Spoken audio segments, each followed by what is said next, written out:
It's been that long since we've done this in studio. Yeah, we haven't done... Our last one was on the porch. It was on the porch. Yeah. I like the porch ones. We're going to do those sometimes, guys. That's just the way it's going to be because it's relaxing and cool and we like it. I don't know why I'm telling them that. All right, here we go. 3, 2, 1. Are you ready? I'm ready.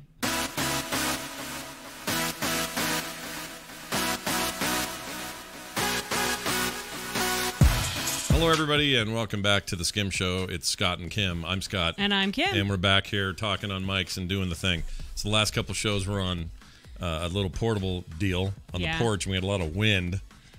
It was still worked out. Yeah. Well, the Skim one worked out. The other one, it was a windy day, and it kept catching that. Yeah, so you could hear, it sounded like I was going on the mic, but I wasn't.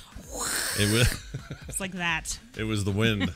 Anyway, you're back from a frantic morning. I feel bad. It was a little bit crazy. I was literally, this is why I'm dressed this way, on my way out the door to the gym, and Carter called me and said, "Do you want to take me to work, or what would it take to talk you into taking me to work?" And I said, "Every day." And she goes, "No, just today." Yeah, she got stuck today. She got stuck. So, long story short, she missed her first train, got on the second one. The first train ended up hitting a car on the way to work. On Carter's way to work. When we say train, this is the Utah track system, which is like a public transit system that goes across the valley. What's it like? It's not. I don't know what it's like. We do have a train too, but it's. I don't know. It's weird, right? It's light rail. It's light rail. I don't know. It's a light rail train. The monorail. I can't get the thing off my pudding can. Yeah. Something. Use my knife, my good man. Remember that? Yes. Yeah, that whole thing. The Simpsons got the monorail. Yeah.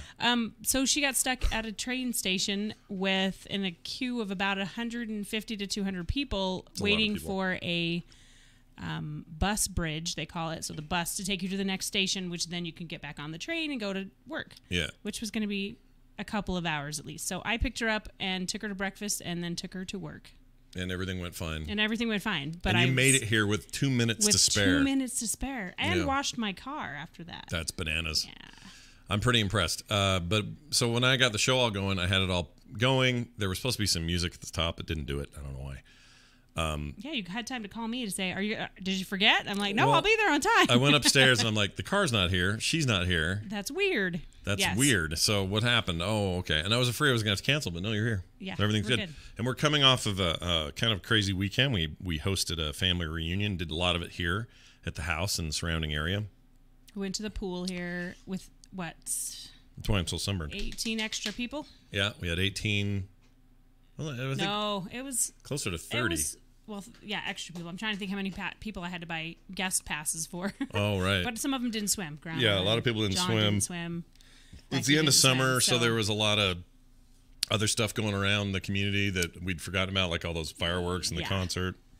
But oh my gosh, they're closing out the concert series next week with Tiffany. Yeah, that's what I read. Tiffany. I think we're alone now. We'll see if it's maybe it's spelled a little differently and it's not really her. I don't know. It's somebody else named Tiffany.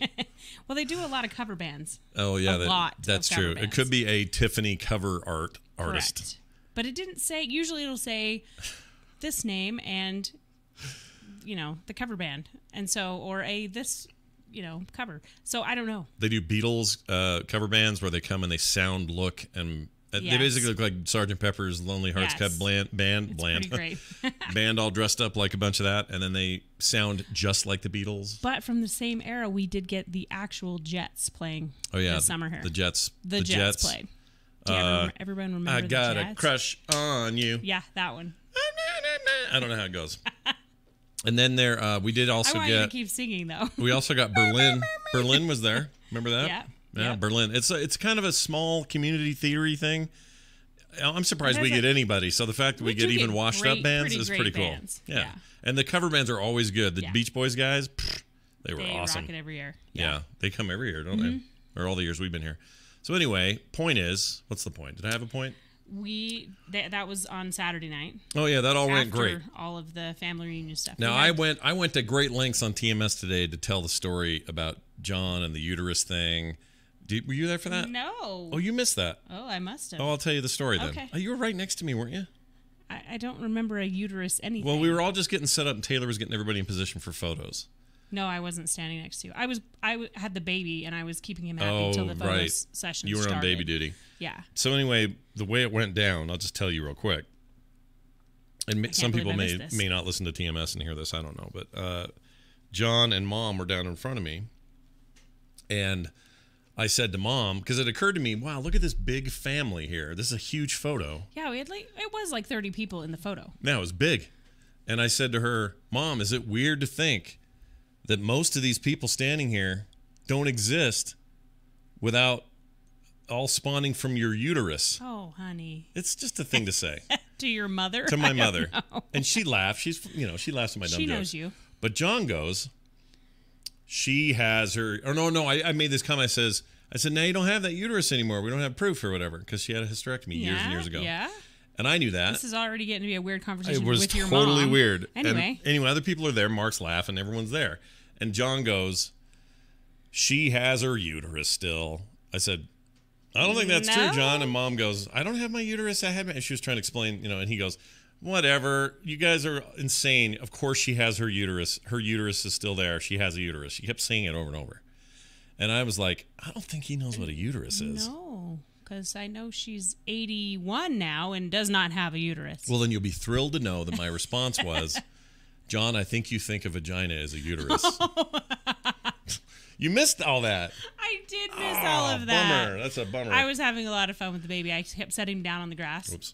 Yep. And every time I would set him down on the grass, he would kind of play with it for a minute, and then he'd go, ooh, and he'd get like this shiver from it because it was such a weird feeling. Grass is weird for kids. Yeah. They don't know what to expect. He didn't cry.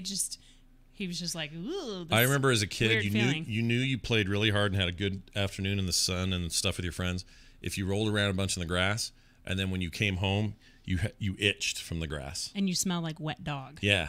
That's when you knew you were being a kid. Yeah. And that kid life was good. Good summer. Yeah. It was a solid summer. I haven't felt that way in a long time. But anyway, it was a great time. Everybody was around. I also told the story where he ding, ding, ding on the glass at dinner and proceeded to talk about how terrible we were to be raised by my mom and how he was thankful that we were so rotten to her. I think they actually think that. It's not true, though. No. You think that's what they have in their heads? They got this little narrative, John and Mom. Probably. Oh, Scott, you were so hard. That's weird. That's so weird.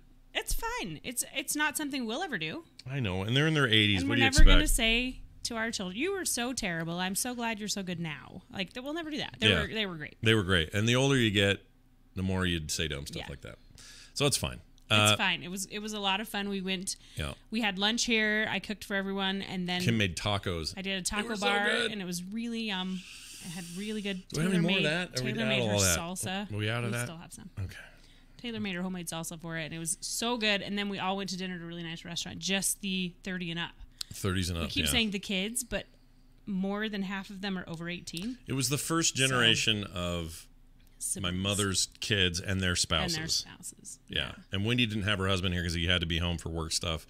So it was just her at the corner of the table. 1, 2, 3, 4 of you. Yeah. All of your kids are over 18. Yeah, that's weird. I don't like thinking about that. Yeah. Weird. Although, success. So we kept saying the adults are going to go. And I'm like, well, they're all adults. So our kids are adults. My sister Misha's kids are adults. Matt's kids are adults. Mark's kids now. Mark's kids are all adults. Mark's kids are all adults. So the only person is Wendy, really, with anybody under 18. And they're all under 18. She has 17's her oldest. Oh, poor Brian this morning. Because you know how Allie, her daughter, won't look at cameras and she won't look at people unless she really likes them. If it's like Lexi or some cousin that she loves, she'll look her in the eye. But most people she won't. And Brian didn't know that it's because she's on the spectrum pretty hard. Mm-hmm. And it's it's just a thing Allie does. She's the sweetest girl in the world, but she's got some quirks. And I guess we don't talk about it on the show, so nobody'd really heard it. So Brian's like, who's that girl in the front? Does she not know where the camera is? And he's saying all this stuff. And I'm like, oh, Brian, it's okay. She's got the thing. She's got stuff. It's fine. It's good. She's got the thing. She's great. Wow. Okay. Wendy's going to be calling you later going, no, what the hell, Scott? Wendy knows. I know she knows. Anyway. She knows you. Someone just asked if they're taking calls. I mean, we can, I guess. Do we want to take calls? That sounded really nice. We can, I guess. I mean, usually you guys are usually too chicken to call in, but... Well, let's let people call in. Okay, well, I'm setting up the phone. Hold on. 801-471-0462 if you're interested. Please no trolley buttholes. Sometimes I get those where they just call them drop Then we hang words. up on you. Yeah, I guess you just hung up on. Or you'll get hung up on. Anyway, you can call now if you want. 801-471-0462. People are going to be like, what did he say? 0462. What was I going to tell you? Oh, you know what? I do have an email I'd like to read from Kevin Choik. Is that how you'd say that? Chiok? Is it Chiok or? Chiok? Chiok. O-I would be Oi. Right. Okay, I screwed that up. Chiok.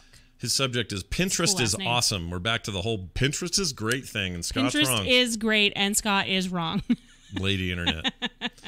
Anyway, it says this. You can find really cool stuff for everything, even cosplay. Our own Punished Props is on there, meaning Bill Duran. Mm-hmm. Just because you don't think anything physically, that doesn't mean it's the Lady Internet. Anything physically. Just because you don't think anything physically? I think that's words autocorrected. Yes, something autocorrected. Anyway. Shame, Scott. Anyway, it says, shame, Scott. JK, PS, love the Skim Show. Well, thank you very much, Kevin. Thanks for telling him. Yeah, I don't know what your typo there was a weird thing, but we'll take it. Also got one from, here's one for you. What was the last thing you fought about? Chandra. That's who sent that in. Chandra or Chandra? Chandra? Chandra. Last thing we fought about was how to say Chandra. No. You just witnessed it, the last fight we ever had. I know our last fight. You want to know? Was it? It was. I don't remember. It was my fault. Wow. Oh, yeah. It's totally me. I was really grumpy the other day, and I couldn't find the underwear drawer that you had done. I had moved drawers around in our house. Moved underwear around. Yes. And I said to Kim. Do you ever do that? Do you ever get in that mood of you're like, you know what, this isn't working? Yeah. And you're doing laundry and you realize this isn't working, so I'm going to move some things around. Well, I didn't tell you where I put things. Right. She doesn't ever tell me. Which means it was my fault, really. Yeah, but not my. But the reason we fought wasn't because you did that. All I needed to say was, well, and I did. I poked my head out of the thing. I'd just taken a shower. Hey, Kim, where's that underwear we talked about? And you said, over. It's in a basket by the window. Because I was still moving things around at the time. And I was super grumpy already, and I don't know why I was grumpy. I don't remember. I think I didn't sleep. Oh, you know what's that night I had that weird wake up thing. Anyway, I just wasn't feeling great. I was tired. And I said, oh, okay. And then I go look over by the window. There's no bag anywhere by this window. What she meant was that direction is, the direction of the window was where I needed to go. And that's where I'd find it, is in that direction. Yeah. To the left of the window. Yeah. It was just much more before the window than I thought. But it was more like I was trying to do a million other things, and he's like, well, it's not there. Right. So I walked in there. And you came in to say, there it is. And then I just got all snippy about it. And it was rude. I wasn't nice. And you were already doing things for everybody, making people breakfast. It was the morning of the reunion. She was running off to the store to buy ice and do all this extra stuff. And I'm being just a piss pot. So the first thing I did after she left was I sent her a text and told her I was sorry. It was very nice. So that's what you're supposed to do. That's the lesson. We have somebody on the line. Hi, who's this? Hey, how's it going? This is Paul from Minneapolis. Oh, hey, from Minneapolis. Very nice. Hey, Paul. Hey, can you hear him okay? Yeah, on the speakers? can. Okay, Mm-hmm. Cool. Hey. There's kind of an echo on my side. Oh, that's weird. Nope, just kidding. It went away. We're good. Well, that was a good joke. Hey, so tell us what's up. What's on your mind? What's your question? Well, shoot, I guess, I don't know. I was wondering, how do you guys deal with, stress and stuff like that? I just feel like there's, so much stuff on the outside of my, professional life that I'm, having to deal with while also, being a full-time student. And all the time I find myself, being distracted by all those things like family issues and, stresses and stuff like that, This is a great question. To grown adults, how they deal with it, Well, all right, here's the short and long. Okay. I'm not great at it, actually. People think I am. I'm not. I'm a very emotional guy, or emotions on my sleeve kind of guy. So if something's going wrong, or Kim says we got to get new chairs, I immediately go, we're gonna go broke. How are we gonna afford these chairs? I think he's talking more about existential dread, like you talk about, right? Where he, like you said, he's a student. He's got all this stuff outside of work. Then he has work on top of that. But you're trying to put it all together and be a normal civilized person on the outside that look like you got it all going on. I guess I'm going to have a bad answer because this is a common thing. Everybody has their versions of this. Mm-hmm. And I would love to be able to say, oh, I've got it all figured out now. Here's my advice. But here's the problem. On the night I was talking about, I'll just be honest about this. I woke up at 4 o'clock in the morning with a panic attack. Mm-hmm. And the panic attack was stupid. Here's what it was. I had heartburn because I ate Chinese food the night before. Yep. It always gets me. All right. So we know this already. We know this about me. I wake up at 4 o'clock in the morning and my chest it hurts. And here's what happens. I immediately go, my dad's chest hurt. That's why he got up that time in the year 2000 and then wandered around a little bit and then I had a heart attack and died. Uh-oh. And you know what my number one thought was? If this is the time, and because my brain's just being all freaking out. It's 4 in the morning. If it's 4 in the morning, and my brain goes, oh, well, if this is the time, I need to see Van at least one more time. That's what went through my head. I mean, you're sitting right next to me, so I knew you'd see me. So I tap Kim on the butt, and she wakes up and knows what's going on. She's immediately very comforting, and she's seen me do this before. I just have a tendency toward it sometimes. It's been like in 9 months or a year since I've had anything like that before. So I know what they are. My common brain or my conscious brain, probably. The logical one goes, oh, this is just breathe. You know what you're it fine. Is, but you still have those things. There's this other side of me that goes, that's like screaming at me like a monkey on fire. And so my one thought was, I need to hold the kid. That's because good, you know what it was? Good. That's the important. Because my dad didn't get to know Nick at all. Yeah. Because Nick died a little more than a month. Nick was born. Sorry, Nick was born a month before. A month before my dad died, and so it's, like I wish I could say to Paul here, like, hey man, here's the easy trick. I actually think there is an answer, but it's not the one everybody wants to hear. So, Paul, are you ready for this? Are you ready for my weird answer? I'm ready. I'm ready for the cold, hard truth. All right, here's the cold, hard truth that at least I believe at this stage. I'm no expert. My sister might actually agree with this, though, and she is an expert. So here's what I would say. This stuff and that stress is actually part of the journey, and that it's okay, that it actually will improve the outcome of your journey. I keep whacking the mic. For example, if it's like everyone always says, if you fail, it's okay because failure leads to greater success because you learn from that and you move on to the next thing.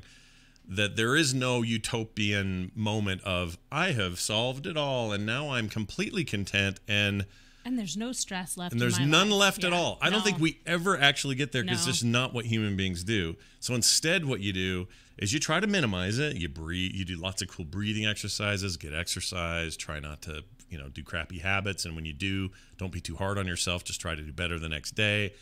That sort of stuff's all good. There's nothing wrong with any of that. I'm not being nihilist saying, just give up. It's all crappy, so live with it. But what I'm saying is, like, when things seem like they're rough, try to look past them and see that there's more beyond it, and that it's okay to be going through that, and that you'll probably, and sometimes you don't find this out till later, but you're going to be better for it. Yeah. Like, as much as I hate that I am prone genetically or whatever to these panic attacks, used to be a lot more frequent. Now they hardly happen. But when they do, I'm still in a weird way grateful for them because it's just who I am. Changed. Well, see, my advice was a little different in this. Well, and that's what I'm waiting for, because I want you to say, because my perspective is going to be totally different than yours. So what would you say? I would say you have to let go of those things that give you the most stress that you cannot change. You have to let go of those things. Like, for me, it's the news. The news makes me crazy, and every time I read it or hear it or watch it, my kids are like, oh, Mom, you have to quit watching the news, because I just get really worked up about it. There's absolutely nothing I can do. You mean you didn't want to know? I need to know the things that are going on that make a difference. That you can impact right now. But that I need to know about. Right. No, there's no huge things going on that I don't know about. I just think you need to let go of the things that aren't important to you. Okay, but this is how you do that. This is how you do that. I don't mean this is how everyone should. I'm saying you in particular. Yeah. Last night, she thought she had forgotten to renew the Frog Pants LLC business license. Yeah, I found a little tiny postcard they send you in the mail. Yeah, and she went, oh my gosh, we haven't done this. We're going to have to repay, go through all the paperwork again. Like, she was stressing out about it. You stressed all night about that, and that kept you up. Why? Because there was nothing you could do right then. So what your method is you try to take care of stuff the minute you can. Yes, that is true. And if it's out of your control where you can't take care of it overnight, you're stressed pretty bad. Yeah. But by the next morning, it was the first thing you did today. I know, it was the first thing she did. I call them as soon as they're open, and they're like, ma'am, that was already taken care of on the 19th of July. And I'm like, okay, fine. Yeah. Now, I try to get ahead of things. Right. You're good at that. I'm terrible at it because I think about all the stuff that could happen. Right. So I compartmentalize things. I don't. And you can't. I'm terrible at compartmentalizer. While you're over there avoiding the news, I'm hearing that the President of the United States decided he wanted to, or has talked about nuking hurricanes before they get to the shore.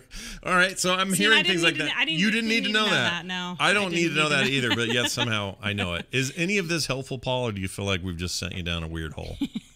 No, it's very helpful. I mean, it is a lot of the stuff that is completely out of my control. You know, like it's more like heavy, like family stuff. Like my mom's diagnosed with breast cancer, and I can't get that off my mind. And you know, just other stuff. You know, like school is its own thing, but it's just a lot of like family stuff. You know, and then with my roommate who just recently moved out, and I mean, it does help a lot to just think, you know, there's things that are in your control, things that are out of your control, and if it's completely out of your control, then, you know, try not to worry about it because there's nothing that I can do. Yeah, well, that's a good point, but also I'm sorry to hear about your mom, first of all. That sucks. That does suck. And there isn't anything you can do, but you can do the things that sons are there for, which is you can help her. You talk to her every day, and how are you doing? And show her all the love and everything. And that was going to be what I was going to lead into, which is during stuff like that or any of these kinds of problems, conflicts, whatever, obstacles, they're refining you and making you a more mature, awesome dude.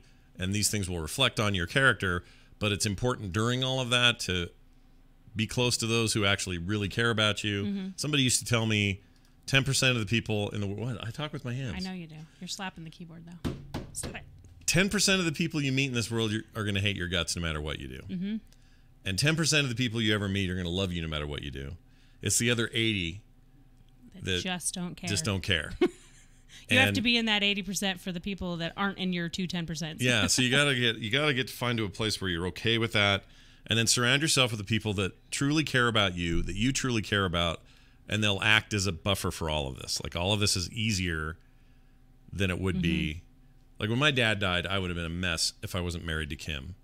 When I rely on you more than you do me, but you know something. That's not true. But you know what I mean. Like when Kim had miscarriages between our kids, that would have been a lot harder if you didn't have a support system. Exactly. So it's the same thing. So I would seek those kinds of supports in your life that you either already have or that you want to cultivate. That will make all of it better, easier, and more of a shared experience. And you also have someone to talk to about it all the time. So that's pretty key. But best of luck, man, and our best to your mom. I'm so sorry to hear about her diagnosis. That sucks. No, thank you very much. I appreciate it. You bet. We'll talk to you soon. Thank you for the call. Yeah, thanks. That was awesome. So, all right. Got another email. Oh, no, we never answered. No, we did. That's the last thing we fought about, and it was stupid. It wasn't really a fight. It was just me being a dick. We don't really fight. We have arguments. Everyone does, but we don't fight. Not really fight. There's never been anything thrown. No. There's never been. There's a benefit. Slam the door and walk out the door kind of thing. And there's a benefit to that. I don't think there is. Because when the kids would hear me get mad or kind of angry, it really meant something because they never see it. So they would hear it and go, "Oh, it's so scary," and everything. But that's because they never see me really go off. Because I don't go off, right? Yeah. So when I did a little, to normal people, they'd hear and go, "Oh, he just sounds irritated." My kids are like, "Dad's scary right now. He's scary." All right, here's one from Barney B. Hi, Scott and Kim. Do you guys have a take on all this Popeye's chicken sandwich craziness? Does Kim like something better? I trust her opinion. In Cleveland with no chicken, Barney B. Cleveland with no chicken. So Kim went and got me one. Are they out of it there? Is that why? I don't know. Oh. But they have been out of them because they went on that spurt there. But I had one the other day. Kim got me one, brought it home. The spicy chicken sandwich at Popeyes. It's so good. And we've had the spicy chicken sandwich at Chick-fil-A. You've had it. And it's okay. And it's all right. You liked it. The Wendy's one is fine. I'm not a spicy chicken person. I'm sorry. I'm not either, but that is an amazing sandwich. I was dying. It was so good. I am going to try it. They have an original. Can we get it today? Yeah. They have an original, so I'm going to try the original, Barney, and I'll let you know. Okay, we're going to get it today if they're not out. Tried it yet because they've been out of them. People have been lining up to get that damn chicken. I like regular Popeye's chicken though, just the crispy. Yeah. Not spicy, not anything on it extra. I don't like the oily one. I like the oily one. It's hard to explain. They're tenders. Maybe they're all fried, but one's like a crunchy outer. Same thing. Is it the same? Mm-hmm. That's really good. I just like the bone in because it's a juicier chicken. I don't know when this happened, but at some point in our existence, Popeyes went from the worst place you could go to like one of the best. If you're talking fast food, like I don't know if there's any close. Be one of those things you didn't go to. Someone upped their game and they expanded like crazy because before they upped the game, I don't think we had one here. But now we got like 12 of them. No. They're all over the place now. So they're all out of chicken because the internet lost their minds about the spicy freaking. Someone says they stopped by yesterday and they were all out. We're gonna have to get to ours soon here. At noon. We might beat the rush. Lunchtime. We'll see. I have a show after this one. Nick tried it also and absolutely loved it. He's not super picky about food, but he likes good fried chicken. He really used to like the Chick-fil-A. Yeah. But now he tried that and he's like, it's super good. It's amazing. Like straight up amazing food. Oh, I've never had a better chicken sandwich. And I'm not just saying that. And that is also brought back from there. And look at you. I wasn't like fresh right from the thing in the restaurant either. So it was fresh so right good. From the thing. Right from the fryer. Hi, you're on the air. Who's this? This is Greg from Walkman. Well, hello, Greg from Walkman. He's actually from back in Massachusetts area, Boston. But he's the one that sent me the yellow Walkman. Oh my gosh. Wasn't that nice of him? That's so and cool. I can't change my name back now. It's stuck. It's just stuck there now. Yeah, you should always be whoever you want to be. But he even sent batteries. No. Who would send? That's the nicest thing. He sent batteries, and it worked. Thoughtful. Freaking plays and does everything. No.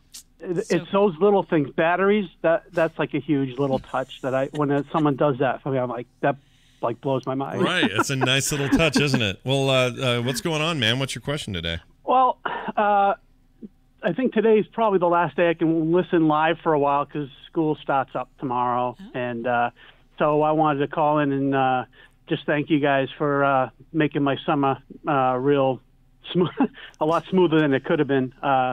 So I just wanted to thank you. And also, I would love to ask him what her go-to ingredient, spice, or anything, whether the recipe called for it or anything, what you would throw into something that you would make that you always go to. Yeah, do you have like a default spicy? I have this really great smoked salt that sometimes I'll throw in, and I'll try a little bit at first and see if it's a recipe that's good with a little bit of smoky flavor. It's not in a lot of recipes, but I find that it adds a ton of flavor without adding a ton of salt. Started using it in the jambalaya, and I did start using it weirdly good. I thought it was going to be good. I put some in taco meat the other day. Oh, really? Yeah, and it made it a little bit just kind of a smoky flavor, and I've had a lot of fun doing that. Yeah, so that's kind of my go-to without it being in a recipe. Okay, I like that. So was that a smoked salt? Yeah, and I had it's Dylan's dad that smoked it in his smoker, and so it's really, I have a black salt and a white salt, and it adds a lot of flavor without putting a lot of the salt in there. It's very racist. Yeah. I think you could probably find a good smoked salt. Just stop it. All right, fair enough. But what is that other thing you put in there lately? It's like another thing that's growing in the garden. Fresh thyme. Fresh thyme. Everybody could use some fresh thyme. Fresh thyme. Yeah, we're growing. Everybody needs more time. Kim's growing thyme in the yard there, and in the back garden zone. What's the name of any of this? I don't even know. It's actually a German thyme that I'm German using. thyme, yeah. So which means it's very strict and rules oriented. No, those are both good suggestions because they're both great. And smoked salt, Someone's weirdly. Asking what kind of flavor of the smoked salt, and it is hickory. Hickory is this? Yes, I thought we said used. that. I guess you didn't. Hickory smoked salt, and I don't know if you have to have it. I mean, it's probably best if someone home makes it, but I'm sure you can buy it. Oh yeah, right? You could. Where would you go? Find it. What's the name of that spice company I like? I can't think of it. The Asian Amazon. The Amazon Spice Company. That's the one. Nicely done. It's on fire. Careful. Well, this is great. I'm excited about your getting back to school, but also that was very nice what you said earlier, and we hope that. Well, I work at a school. So. Oh, there you go. Cool. Even better. Even better. You're helping a whole new generation achieve their goals. That's awesome. Well, thanks, Greg, for Walkman, and have a fantastic year at the school. We'll see you later. All right. So, where was I? Oh, right. Here's one. Oh, we did this, the Popeye's chicken sandwich. You don't really make one, so it's fine, right? You don't make your own sandwich. No, I haven't. I don't usually fry chicken. I'm not a big fryer. I try not to do that very much because it's not good for you. It's probably true. Here's a call we got about, this is similar to what he just asked, but different. So here we go. Hi, this is for the Skim show. This is Adam Krause from Logan, Utah. Question I have is, what's your favorite way to spice up plain box mac and cheese, or Kraft dinner as they call it in Canada? I like to add just plain spices, like Italian spices, or seasoning.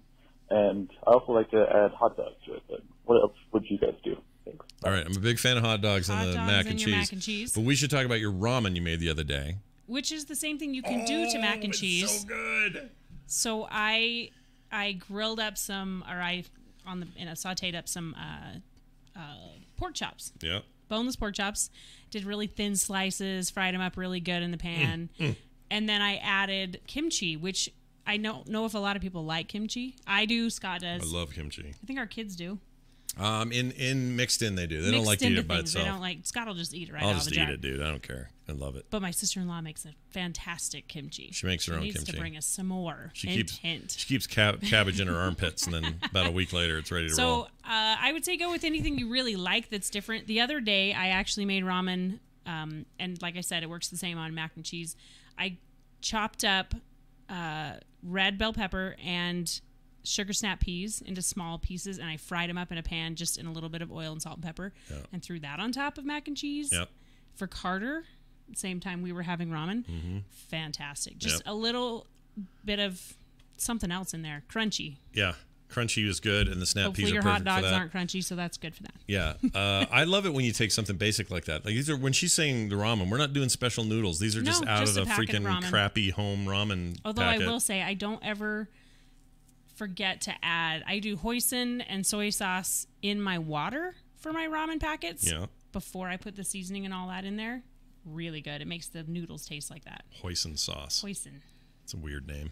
If you add your soy sauce and your hoisin, it's soysin sauce, as we like to call it around here. Turnbull says, Korean says I am half Korean. Kimchi is foul. It is not. I think that you either love it or you hate it. It's good for you. It's kind of like cilantro.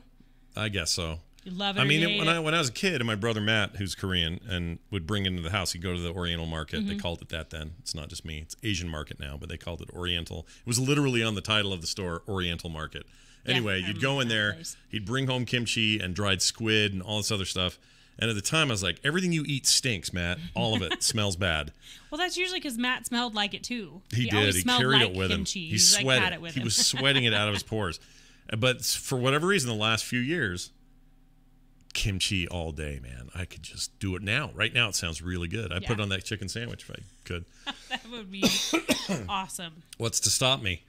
So that's basically it. That's also a foodie segment sort of in its own self. Is there anything else you wanted to bring up about food? That's kind of all we've done lately. The other thing is I've added to mac and cheese. We've had mac and cheese bar at our house where you line everything up so everybody gets what they want. And I've done chicken, pork chops, even the shredded beef and shredded pork.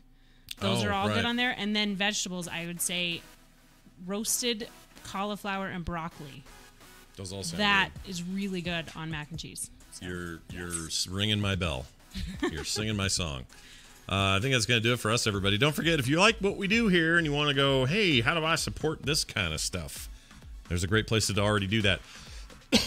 You can go over to patreon.com/frogpants and throw your support behind our little show over there. That's kind of the catch-all for all the Frog Pantry things that are going on that don't have their own specific thing. Maybe we'll do that one day. I don't know. But I want to do a cookbook. There's all kinds of stuff I want to do. There's a lot of things to do. But for now, it's a great way to support us. We need to help you get organized to do it all. That's right. I'm too busy. But head on over to patreon.com/frogpants today. We appreciate all the support we get over there. Yeah, thanks for listening. Kim, any words of wisdom before we go? You can eat rice. Oh, very nice. That's true. Also, don't forget to go to the website, frogpants.com/skim. And you can leave us voicemails at that same number we had for live calls. And by the way, thanks for those. We'll always have the phone up if people want to call. 801-471-0462 for your voicemails. And you can be like that last one and ask us any question you want. We love to hear from you. We would. That's going to do it for us. Thank you all for listening. See ya. Bye.